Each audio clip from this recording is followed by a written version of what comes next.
Hello, everybody. Hi, how you doing? Shut up. Hello, everybody, and welcome to the 16th episode of Cool Down Timer. I am Neefu, and with me today I am joined by Zingallsartman. Kobolds Beer. And from the frozen wastelands of Alaska, which aren't as cold as Wisconsin, Mark Hamilton. Goblins and Scotch. So, at the end of last week's episode, Zingallsartman promised a discussion about kobolds and beer. Yeah. What the heck are kobolds? I know what beer is, obviously. Beer is amazing. Miss Mark, you're much more wordier than I am. A little bit of history here. A kobold is kind of a general term for a sort of a spirit, a fairy, a trickster figure of folklore, especially associated with mines, but occasionally with boats and other places where people die suddenly and horribly. Just the general idea that you should keep the kobold appeased, because if it becomes an angry kobold, maybe it'll cause a cave-in or your boat will spring a leak. Or your skin. Then Dungeons and Dragons, because they needed to round out their monster manual with monsters that weren't ridiculous, ransacked every folkloric term they could find, took kobold, and attached it to a small lizard-like radish thing. What does it have to do with booze in any way, shape, or Nothing. form? Those were the two first things that popped into my head. Don't ask me why, but those were the first two things that popped into my head. Ooh. Actually, it works perfectly. It works perfectly, Neefu. Let me explain you why. One of the traditional ways to appease one of these spirits would be to leave out libations for it, namely milk, cream, or beer, I knew possibly. this, of course. That is why I said those two things. Zam is actually really wise, despite all appearances. My wisdom score is definitely around 18. It must be the wisdom teeth you probably didn't get taken out because you didn't Still have got them. Anyway, we've now talked about kobolds and beer. I like amber ales there. Now we've talked about beer as well. Folklore is fun. It is fun. I have some interesting books of just Russian folk tales and stuff. They're really I interesting. borrowed those from you at some point. I hope I gave them back before I moved to Alaska. You have... I probably have some of your books, too. I know I have some of your books. I actually found a One Piece book the other day. Wow. You mean the One Piece book? No, he said it right. You're the one who's still in the wrong. I love Mangoonies. Last week's episode. Manguni with some fettuccine. Pepperoni Mangooni! Actually, if I can just go on a slight tangent here, I really love folklore and fairy tales. I've been kind of collecting them from different cultures. But the thing I found is that they are very different from modern stories. Modern storytelling is very different from the kind of folk tales that used to be sort of the basis of communal storytelling. Mainly in that folk tales are very repetitive. It's built into them. It's not enough that the protagonist goes off and finds a witch who tells her or him where to get the MacGuffin. No, they have to see 3 witches because the first 2 witches had no clue. You ever notice that in kind of old fairy stories? It's like, gotta keep doing the same thing over and over again. I'm sure there's a reason. I once tried to put on a dramatic reenactment of Charlie the Unicorn in front of 4- and 5-year-olds. Okay. Charlie the Unicorn is not a figure of folk legend. No, that's pop culture. The reason that I got there was because a couple of my friends and I were volunteering at a school for some reason. It was in another country, whatever. But it was a summer camp, and they handed me the reins for the day and said, okay, have fun. And I was like, okay, we're going to learn about story structure. And so I had the people put on a bunch of reenactments, one of which was Hansel and Gretel, which I changed the ending to because I realized halfway through the production that it was a lot darker than I remembered it being. And then I did the same thing with Charlie the Unicorn. They took my freaking kidney. Yeah, that got pretty dark. Actually, I really want to make a dramatic folktale of Charlie the Unicorn now, where it's just like, and so once they found the Leopleurodon, and they went farther into the gumdrop forest or wherever that show takes place, and so they found an anthropomorphic letter that started singing and dancing and telling them a story. Yeah, 1,000 years from now, that's what they'll be reading in books, huh? No, they won't be reading books. They'll be reading USB drives that are plugged into their head. Oh, you're right. You're right. 1,000 years from now, that's what they'll be inhaling. How did we get here? I don't know. It's my fault, gentlemen. I'll lead us back on course. You know what? You know how we got here? Kobolds and beer. Yeah, I'm going to give another random drink and another mythological creature at the end of the episode. Okay, so one thing that I wanted to discuss a couple weeks, put that away. No more mythological beings. Okay, so I was thinking the other day about questions that I might want to ask and discuss with you guys. And I thought of one that I think might be potentially worthy of an interesting discussion. And that is, what is the closest thing to a perfect game that you have ever experienced? And I'm not talking about a perfect game in the sense of like, oh, this game, I'm not talking favorite game. I'm talking the closest thing to a perfect game. Does that difference make sense? Yeah. One without flaw. One specifically tailored to me. Exact in every facet. It would definitely be a big open world with lots and lots of deep, rich life to it. Well, I mean, like one that you've actually played and that actually exists. Oh, I thought you meant like if there was a game specifically tailored for us, what would it be like? Okay, we can answer that question in a second, but that's not okay. that unfortunately is not the Out of the games I've played, what's the best game? What is the What is my perfect game at this point? What is the most flawless? Which game flies closest to the sun? Like, is there a game that, like, I don't know, perfect in the sense of like everything that they attempted to achieve, they got very, very, very close to doing. Okay, I've got it. Okay, go ahead. I've got one, but it's sheltered by nostalgia, so I may just be forgetting the flaws. But I think a lot of people agree with me.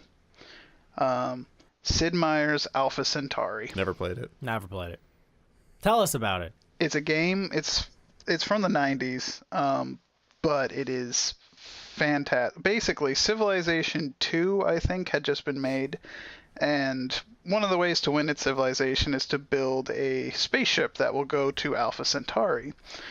And Sid Meier's Alpha Centauri said, okay, that spaceship you might have built in Civilization, what happens when it reaches it? And basically on the way there, the colonists split up into different factions based on ideological lines instead of nationalities.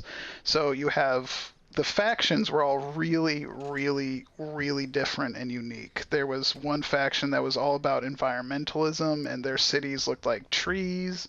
And there was one that was ultra religious, one that was ultra like business, one that it was just a really interesting mechanic there. And unlike most it was basically a Civilization game on an alien planet, but they did the alien setting so well. And the more you research stuff, the more you figured out what was going on this planet, and it actually had a story. And to build a Civilization game that actually has a story that has surprises and multiple endings.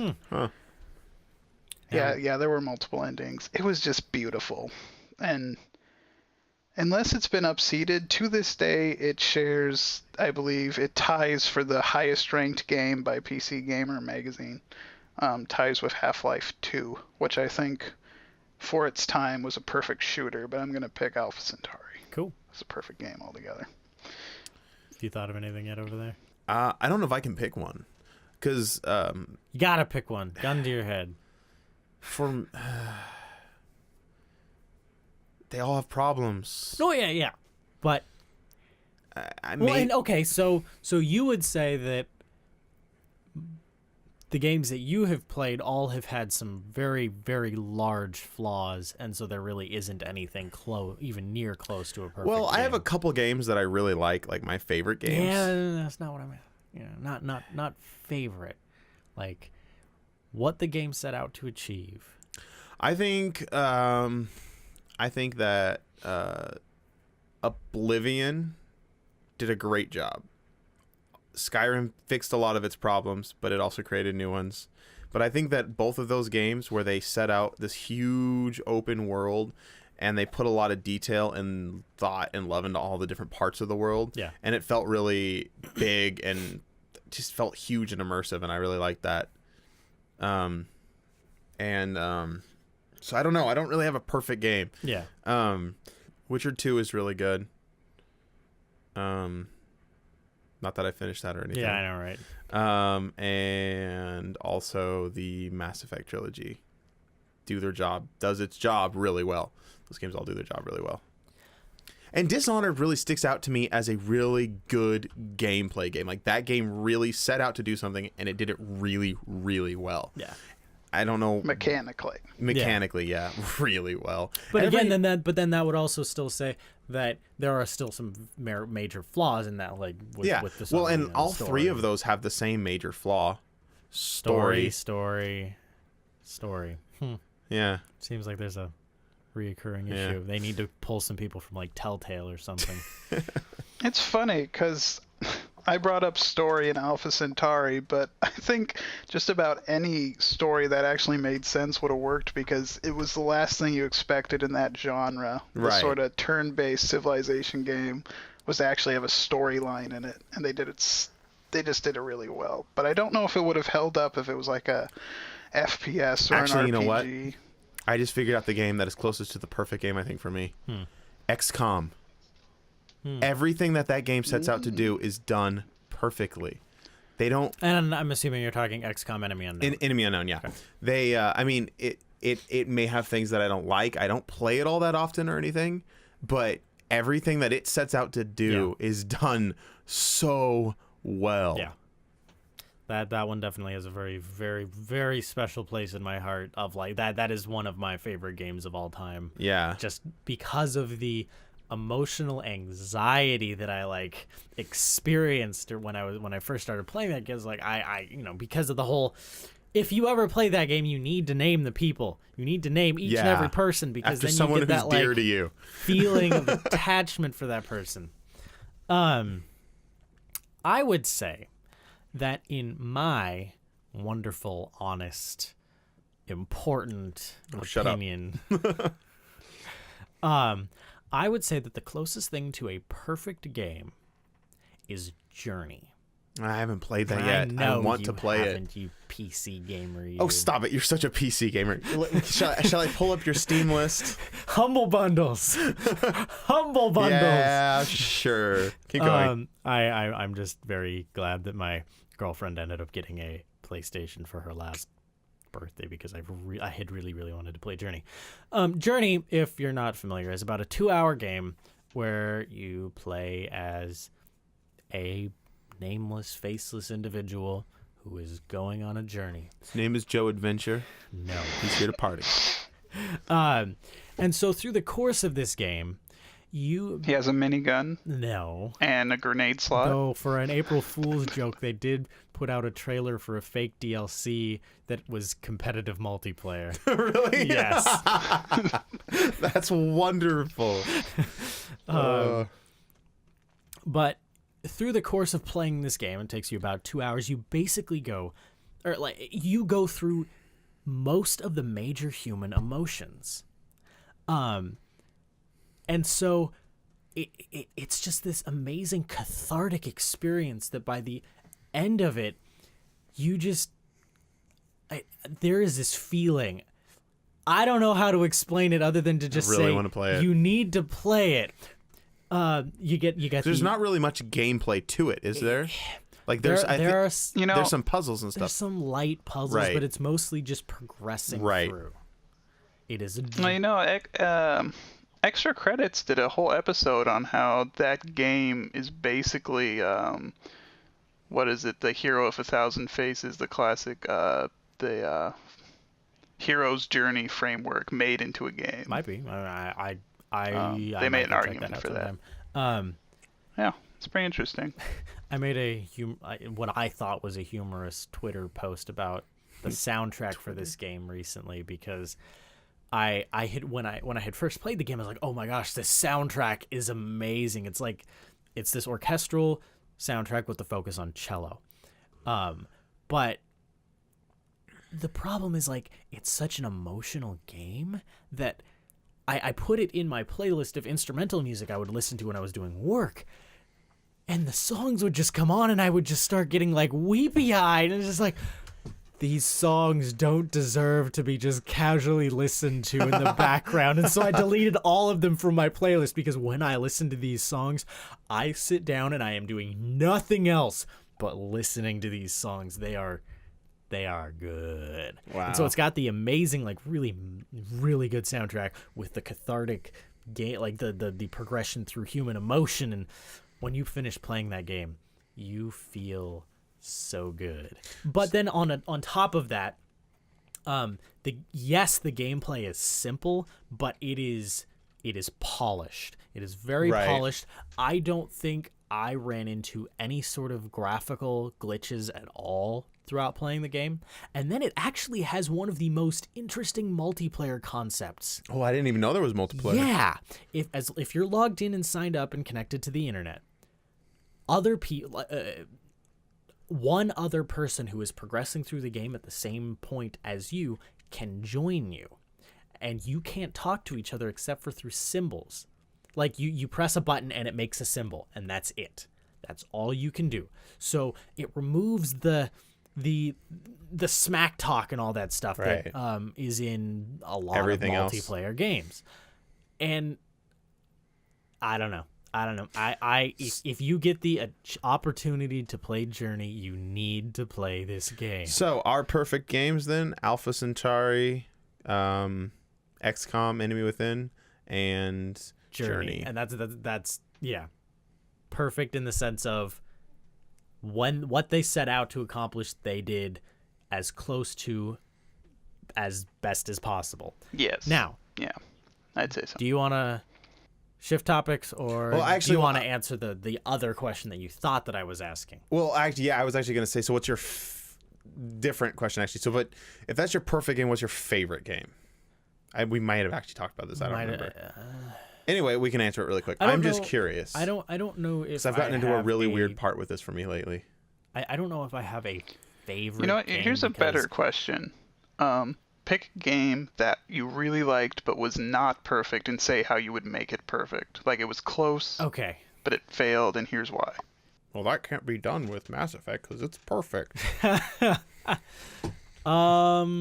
laugh. Well, that actually okay, what about this?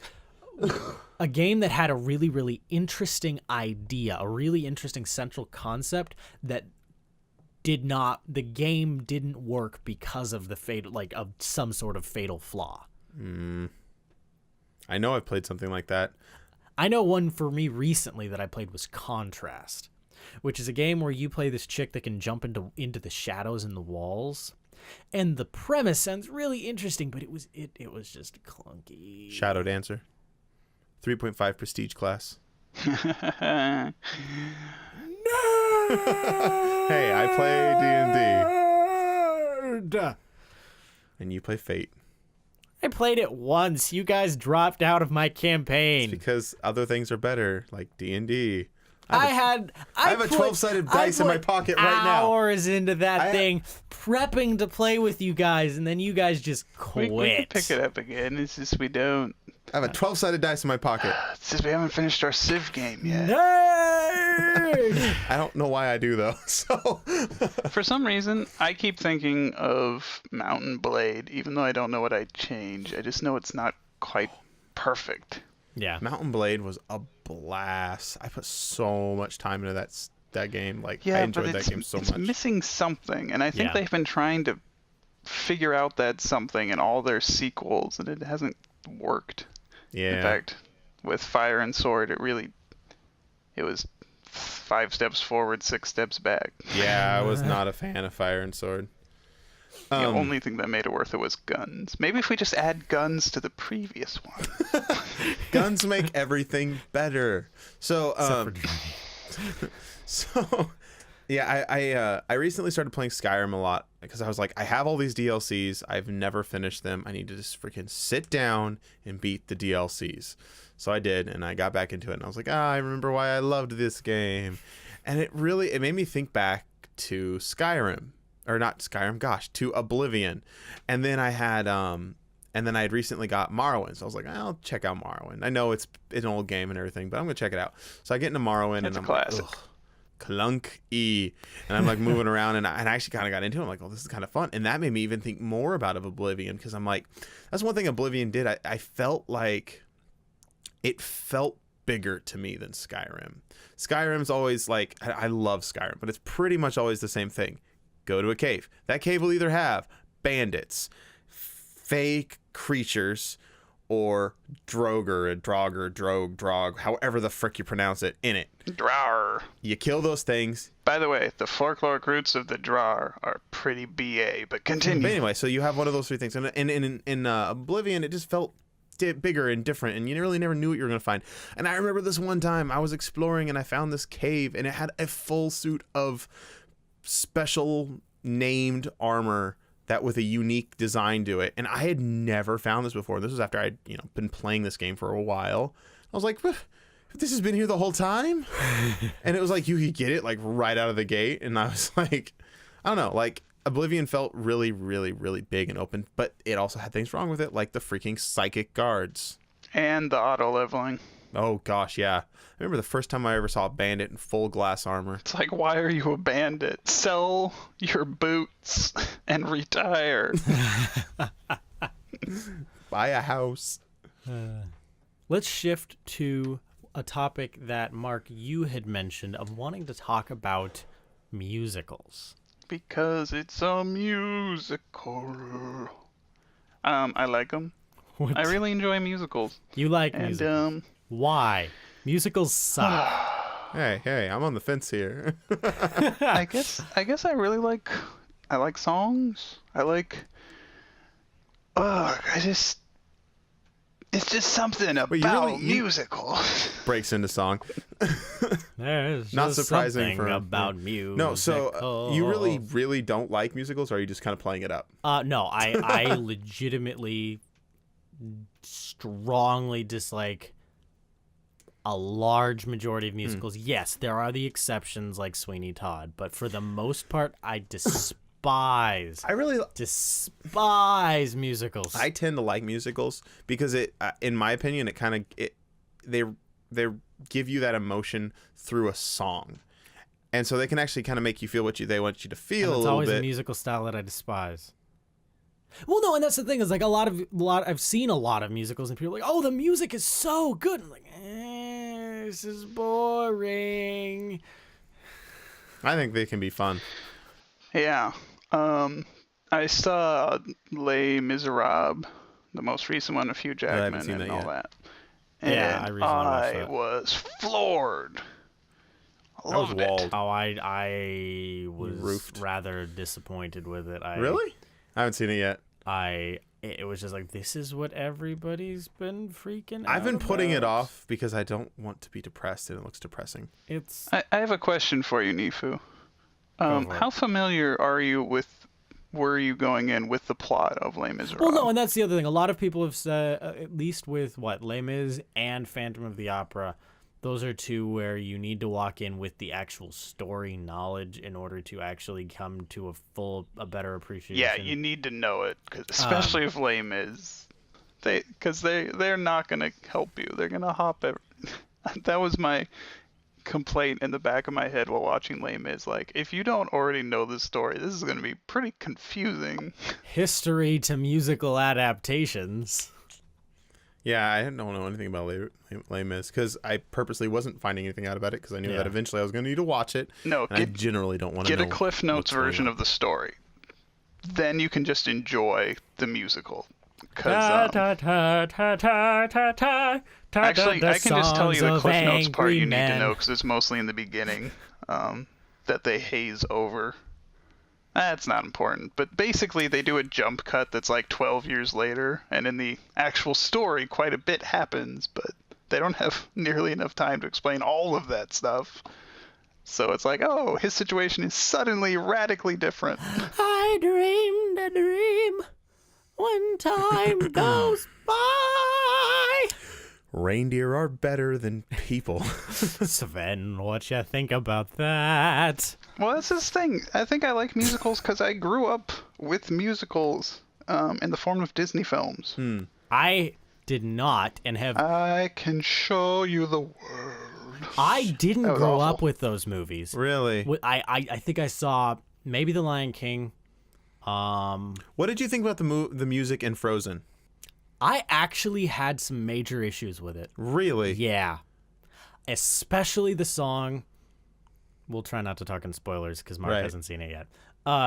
The song that is sung where, Anna? It's Anna and Elsa, yeah? Something like that. Anna is singing to the guy that she has interest in. And they're all like, they're talking about love opening the doors and all that stuff. Love is an open door. Yeah, that thing. I didn't feel that song fit. Really? But then I went back and listened to, the big one, let it go. Let it go. I don't know. I tend to think of musicals as having big sweeping orchestral background score to the music, but these had like guitar and piano, and I don't like it felt more like kind of a soft, not a rock opera, but like a pop musical. I don't know. I don't know. I liked it. Like Repo, the genetic opera. No. I forgot that existed. That was lovely. I can't feel nothing at all. Okay, for the people who don't know, I am not a very dark person. I like happy movies, mostly. It's part of the reason I like musicals. But I was the first out of the three of us to see Sweeney Todd. Oh, I love that movie. But I loved it because it was a really interesting story about a man becoming overcome. That was a horrible sentence. By revenge. Not because of the music. Yeah. Music was okay. I liked the music. I know Zam liked the music too. We used to take the hour-long ride back to his house and sing like half the soundtrack together. Yeah. And then later, I found Repo the Genetic Opera, which is another very dark and grisly musical. And I introduced it to these two. Blood And it's- market. I have watched that movie way too many times to the point where I hate it. Sometimes I wonder why I even Because got the in. flaws in that movie. Oh, are yeah, it's very flawed. But I watched major it once, flaws. and I enjoy it in memory. Yeah, you keep that nostalgia. Yeah, I'm keeping it too. You know? Back away from my nostalgia. There was something I wanted to comment on about 2 or 3 threads back. And then recently, within the past few years, I saw Little Shop of Horrors for the first time. Loved it. Really wanted to watch it with you guys, but it never really worked out. There was always better things to do when I saw you two. We'll do the three of us day around my wedding when you're back up here. But if we do We'll just watch have that movie, I need to find the Blu-ray version of it where you can have the original ending, because the original ending was awesome, but apparently it was too depressing for the people in the test audiences. So they slapped on a happy Audiences are ending. dumb. I remember what I was going to say. I was going to say that I have actually, my girlfriend is a really big fan of a lot of the Disney movies, and so I've recently watched a lot of the old, Disney classics, but without the rose-colored nostalgia glasses. A lot of them are really bad. Like Really? The Little Mermaid? Oh, I don't like The Little Mermaid. Oh my gosh. I love how, with spoiler-free comments, how Frozen addresses Yes. directly my biggest criticism about The Little Mermaid. They really make fun of a lot of old Disney traditions. But we're in not that. talking spoilers I for know. Mark. I know, but I'm just. Tell me, What? Neefu, are you familiar with the Nostalgia Chick? Is she in any way related to the Nostalgia Critic? Yeah. Well, years ago, he had a contest on his site to get the Nostalgia Chick, and then she won, but she's a lot more academic and analytical than the Nostalgia Critic, and she hates The Little Mermaid. She has a whole video about how it's awful when you really think about It's it. bad. I think my favorite of those old ones was Beauty and the Beast. That was a good one. Lion King. Okay, are we that's- talking classic Disney movies or classic Disney princess movies? Because if we're talking classic Disney movies, you gotta go. I have to go. Yeah, Lion Lion King is awesome. I was I was kind of going towards princess movies, honestly. But yes, Lion King's wonderful. I don't know if I'd call it a masterpiece, but it's definitely a masterwork. You know, it is very skilled. It's like plus 500 gold. Aladdin. Aladdin's pretty good. I haven't watched that one recently. Oh, I could freaking recite that one. My little brother. Yeah, Aladdin's that great. movie. Its only flaw in my mind is, well, it has two flaws in my mind. One of them's a nitpick, and the other one is that I don't like the basic story. It's, I believe it's called the liar revealed story, but you see it in a lot of stuff where it's like, oh, these people fall in love, but one person lies about something. Oh, they're revealed later. You know. mean the story of every rom-com ever? Gasp. Yeah. What? I never need to watch a rom-com again. And I really don't like that plot, but other than that, my only nitpick is his whole problem is he's not really a prince. But in my mind, even as a kid, I'm like, but you have a genie. you wish to be a prince. You're a prince now, okay? That's how wishes work. It's not like you're a fake prince. You are a prince now. You made a wish. Your heritage But then you gotta has go been changed. I don't know. I think it would be entertaining to try to outthink a genie.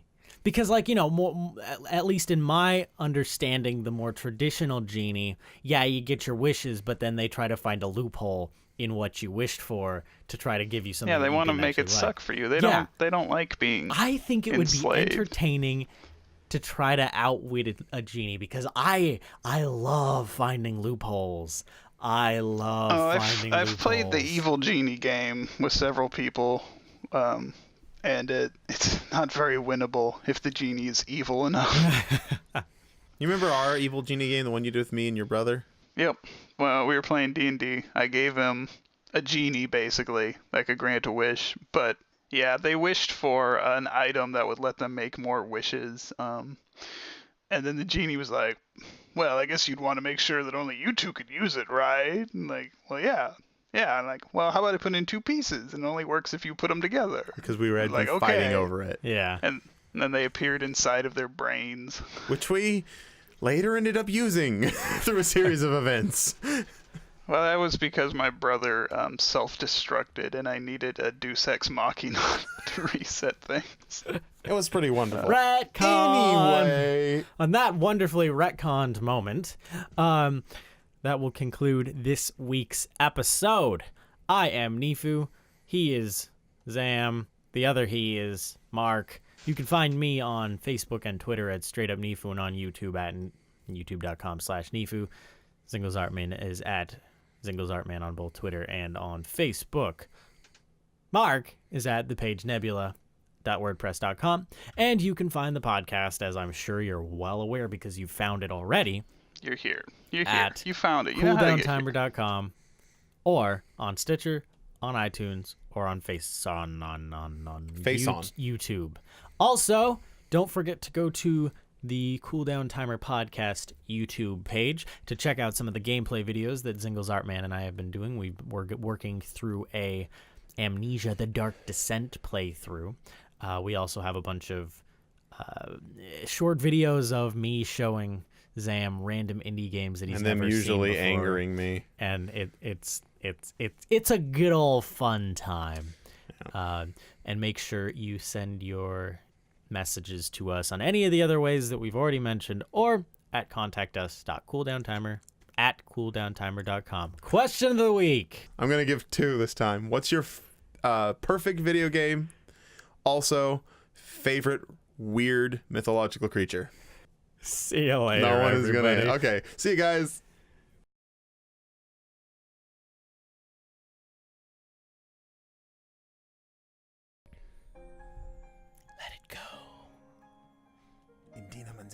Lyric video.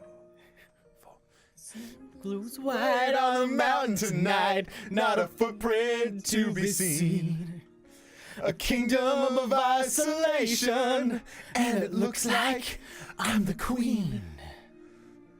The wind is howling like this swirling storm inside. Couldn't keep it in, heaven knows I've tried. Don't let them in, don't let them see. Be the good girl you always have to be. Conceal, don't feel, don't let them know. Well, now they know. Let it go, let it go. Can't hold it back anymore. Let it go, let it go. Turn away and slam the door. I don't care what they're going to say. Let the storm rage on. The cold never bothered me anyway. Ba-doo-ba-doo-ba-boo, boo, boo. I don't know what else to do here. Funny how some distance makes everything seem small. The fears that once controlled me can't get to me at all. It's time to see what I can do to test limits and break through. No right, no wrong, no rules for me. I'm free. Let it go, let it go. I'm one with the wind and sky. Let it go. I don't know this part. Let it go. You'll never see me cry. Here I stand, and here I stand. Let the storm rage on. Oh, the bridge. My power flurries through the air into the ground. My soul is spiraling in frozen fractals all around. And one thought crystallizes like an icy blast. I'm never going back. The past is in the past. Uh-oh. Let it go. Let it go. And I'll rise like the break of dawn. Let it go. Let it go. That perfect girl is gone. Here I stand in the light of day. Let the storm. Let the storm rage on.